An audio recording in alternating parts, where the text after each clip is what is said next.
السلام علیکم ورحمۃ اللہ وبرکاتہ۔ رات کا ایک تہائی حصہ باقی رہنے سے مراد یہ ہے کہ رات کے اب 3 حصے کریں تو جو آخری حصہ ہوگا وہ رات کا آخری تہائی حصہ ہوگا۔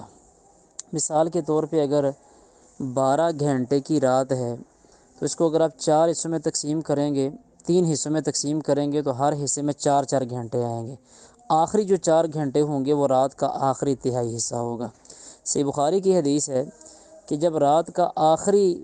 حصہ، آخری تہائی حصہ رہتا ہوتا ہے تو اللہ تعالیٰ آسمان دنیا پہ نزول فرماتے ہیں، اور اللہ تعالیٰ آسمان دنیا پہ نزول فرما کے 3 طرح کی صدائیں اللہ تعالیٰ کی طرف سے لگتی ہیں،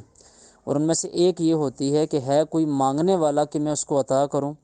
ایک یہ ہوتا ہے کہ ہے کوئی دعا کرنے والا کہ میں اس کی دعا قبول کروں، اور تیسری صدا یہ لگتی ہے کہ ہے کوئی معافی مانگنے والا کہ میں اس کی گناہوں، کمیوں، کوتاہیوں کو معاف کر دوں۔ تو اللہ تعالیٰ آسمان دنیا پہ نزول فرماتے ہیں جیسے اللہ تعالیٰ کی شان کے لائق ہے، اور رات کے آخری تیسرے حصے سے مراد کہ 3 حصوں میں رات کو تقسیم کر لیں، جو آخری حصہ ہوگا وہ رات کا تہائی ہوگا۔ السلام علیکم ورحمۃ اللہ۔